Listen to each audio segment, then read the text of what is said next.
All right, physical meanings. Curl of E is equal to the negative of the time variation of magnetic flux density.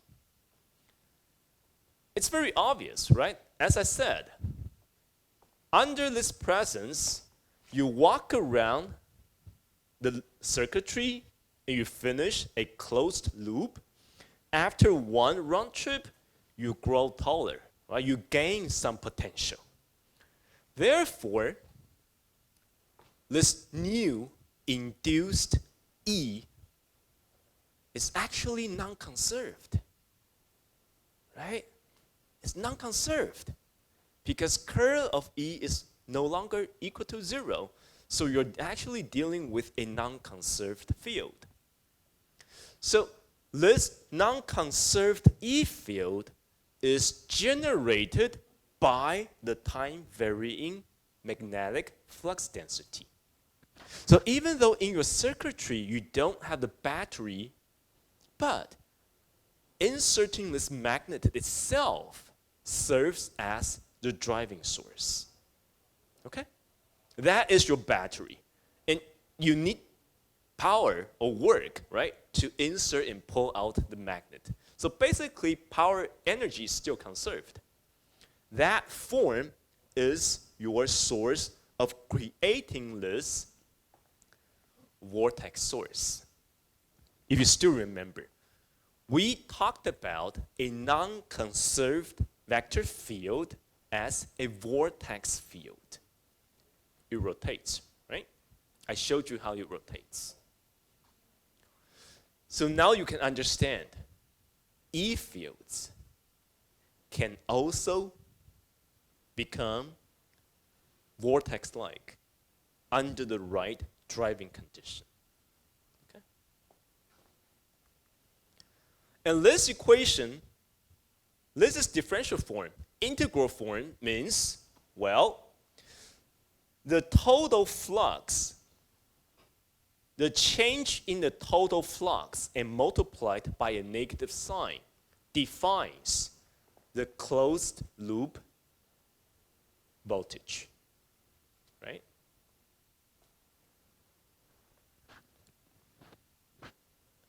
And therefore, you make sure again, you're dealing with a non-conserved E field. Right? Physical meaning number 2. Try to read the sentence on your own. You can also read it out loud. Okay? Just let me sample how good your English level is. Have you finished reading the sentence? Okay, what does it mean? It's easy to read the sentence, but to really capture its meaning and fully able to comprehend it, that's another story. What does this sentence mean? If you have a non-conserved, well, especially here, a non-conserved electric field component, and you form a closed loop. So this loop, closed loop, is positioned in the location where you have non-conserved E field. Then you don't have a well-defined electric potential anymore. What is that sentence saying? Word by word, I understand it, you understand it, but together, what does it mean? Can anyone tell me? Look at the blackboard. I'm such a nice teacher. I already told you the answer. Look at the blackboard. Look for the potential for point A.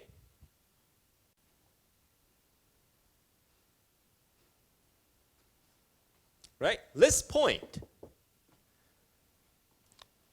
So let me ask you, what is its potential? Under the presence of a non-conserved E field. And that non-conserved E field is driven by a time-varying magnetic field. If this problem happens to appear in your final examination, you should smile and thank me, right? So what is the potential for this point? Any thought? No? Give up? Is it VA or VA prime or 2 VA prime? You don't really know, right? Under the presence of this non-conserved E field, all you know is after one closed loop, you gain some voltage, right? You only care about the voltage being gained after one round trip. But is it meaningful to define the absolute voltage? You don't really know, because this is like walking on a revolving staircase, right?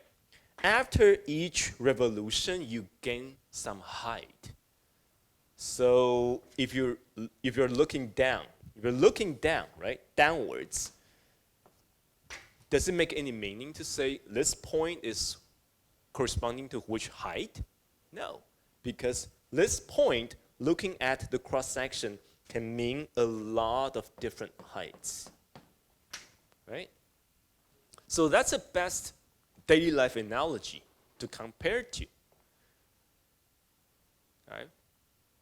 You climb up the light tower along the coast. When you're on the very top floor, you look down and you ask your friend, where are you? It doesn't make any sense. He's on the stair. Okay? Right? So, we are going to talk about the first case of Faraday's law. The first case is you only have time-varying magnetic field. So B is a function of t. Okay? B is a function of t. But your loop area remains stationary. Okay? Meaning that you have a fixed loop, and you only have the number of magnetic field line that is changing against time, right? So this is stationary circuit positioned in time-varying magnetic field. So in this case, the voltage that you observe is coined as Transformer EMF. EMF is electromotive force. Okay? For this particular case, your loop is not changing, it's not moving. Only the field is changing. Then you produce this voltage, and it's called Transformer EMF. So mathematically, in the original equation, you need to calculate the time variation of the magnetic field, making a dot product with a surface area, right? And then you take the negative sign. But now in this case, because your surface is also a vector, right? A surface can also change, rotate, move.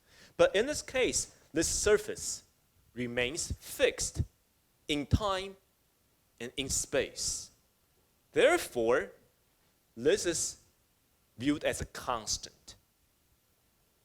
So you can actually pull this time differentiation out of the integration, right? So this is a stationary surface area. Direction, magnitude does not change as a function of time. You can just pull this differentiation out. And at the same time, this partial differentiation to time is now changed to dt, right? Because only B is time varying. And that is the time variation of the magnetic flux, right? As I said, we're only trying to evaluate the change of the number of magnetic field line over that area, and that is the magnetic flux changing against time. Okay?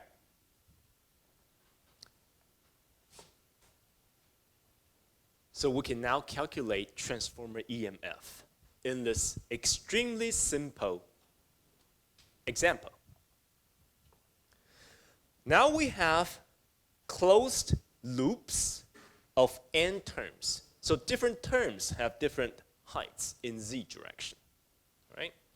Now over this loop, we supply a time-varying magnetic flux density.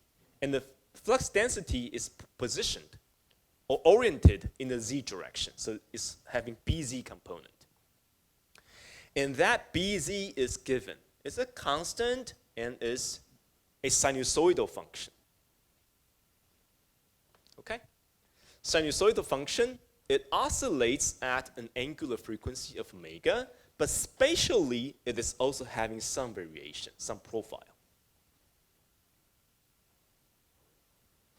This extremely simple case, we're going to use it to examine the meaning of Faraday's law and the need for that negative sign.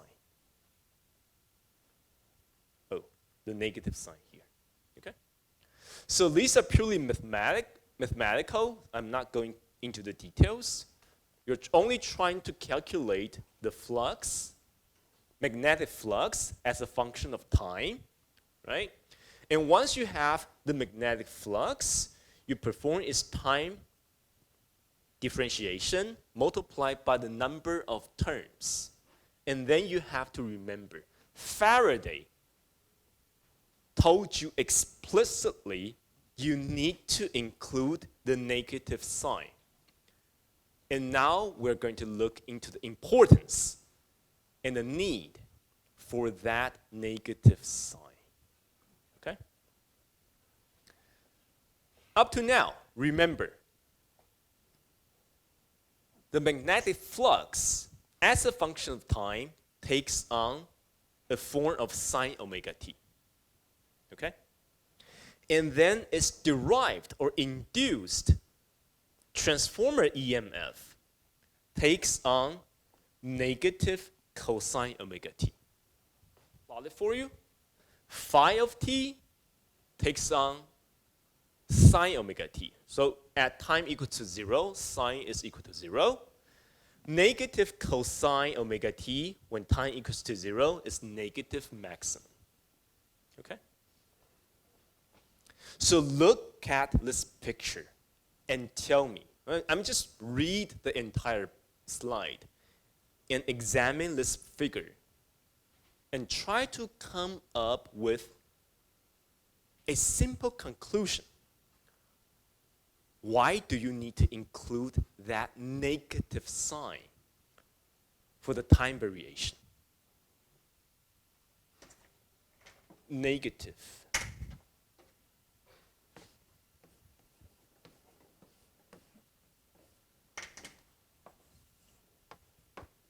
Why is that negative sign required?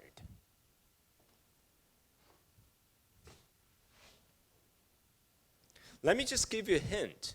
I have colored different time durations. Okay? Try to examine by yourself.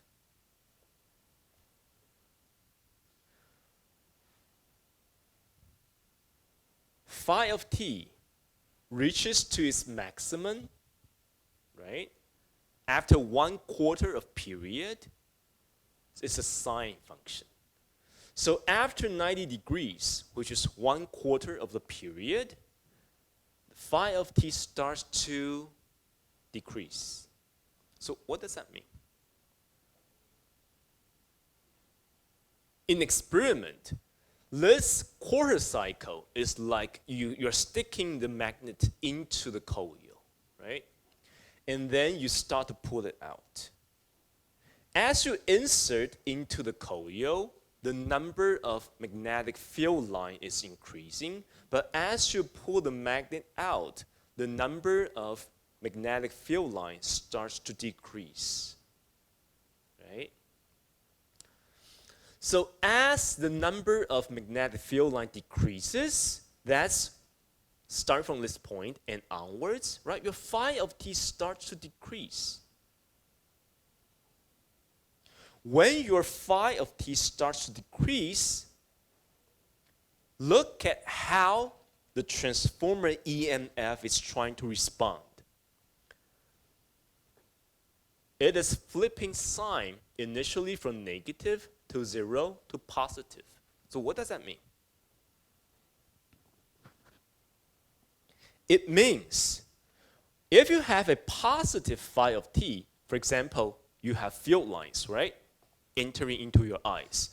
When your phi of t decreases, then you have induced a positive EMF. A positive EMF creates a current in the counterclockwise direction and therefore producing its own field lines, right? Whenever you have current, induced current, you also generate induced magnetic field lines, right? So the meaning is when your externally applied field is decreasing, therefore your phi of t, the flux, is decreasing. The transformer EMF itself is having a positive value, and it is trying to generate the missing field lines, right? It likes to keep the circuit operating in the past condition. It likes to maintain a very stationary number of magnetic field lines. This is nothing new. This is called Lenz's law that everybody here learned in high school. What is Lenz's law? When you decrease your magnetic flux, your externally induced current tries to maintain the number of field lines, right?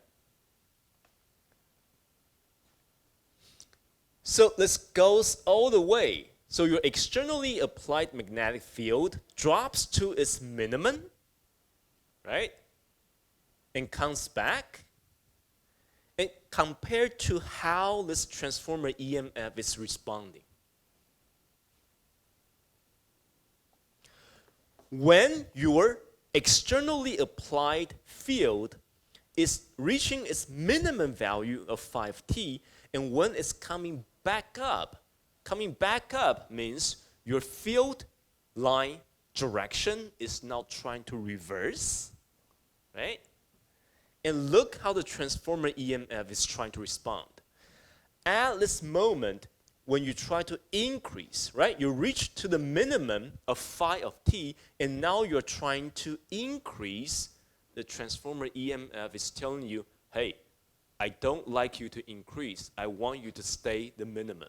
So then the transformer EMF is reversing the sign to negative. This part, you have positive EMF, meaning your induced current is counterclockwise, generating a positive magnetic field line.